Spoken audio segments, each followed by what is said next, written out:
NCL এর প্রথম finalist Rangpur, না শুধু রংপুর বললে একটু কম ক্রেডিট দেওয়া হবে, আকবর আলী রংপুর। আমরা আকবর আলীকে প্রশ্ন করেছিলাম যে নিজের ক্যাপ্টেন্সি নিয়ে তিনি কতটা সন্তুষ্ট। তিনি চান যে তার দল পারফরমেন্স করুক, দল যা চায় সেটাই তিনি আসলে ডেলিভার করার চেষ্টা করেন এবং মাঠে সেটাই দেখা গেল। ফার্স্ট কোয়ালিফায়ারে ঢাকা মেট্রোর বিপক্ষে ম্যাচ ছিল রংপুরের, তবে নাইম শেখের ঢাকা মেট্রো যারা আনবিটেন হয়ে আসলে ফার্স্ট কোয়ালিফায়ারে এসেছিল তারা কিন্তু ঠিকই রংপুরের কাছে হারলো। যদিও এলিমিনেটরে যে দলটা ছিল সেই দলটা জিতেছে, তাদের বিপক্ষে এখন ম্যাচ হবে ঢাকা মেট্রোর।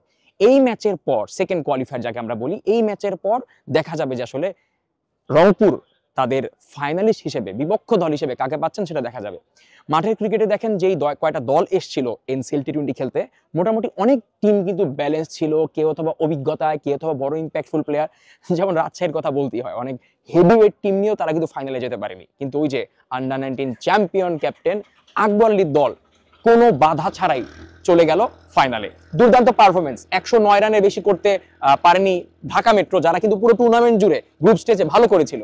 বাট আকবর আলী ক্যাপ্টেন্সি, পুরো দলের বোলিং ইউনিট মিলে যে বোলিংটা করলো, এই উইকেটে 109-10 আসলে খুব টাফ হওয়ার কথা ছিল না। যদিও নাইম শেখের ক্যাপ্টেন্সিতে তার বোলাররাও কিন্তু ভালো করেছে, যদিও 6 উইকেটের বেশি নিতে পারেনি, 4 উইকেটে জিতেছে আকবর আলীর রংপুর। তো ফাইনাল ম্যাচের আগে এরকম পারফরমেন্স নিশ্চয়ই স্বস্তি দেবে। এবং আজকের সবচেয়ে বড় ব্রেকিং নিউজ এটাই যে আকবর আলী ক্যাপ্টেন ফ্যান্টাস্টিক বলা যায় তাকে, যেহেতু তো তার হাতে একটা ট্রফি ছিল বাংলাদেশের, সেটা ওয়ার্ল্ড কাপ আন্ডার-19 হলো একটা ওয়ার্ল্ড কাপ। সেই ওয়ার্ল্ড কাপ জয়ী অধিনায়ক আকবর আলীর দল রংপুর এনসিএল এর ফাইনালে, এটাই ব্রেকিং নিউজ।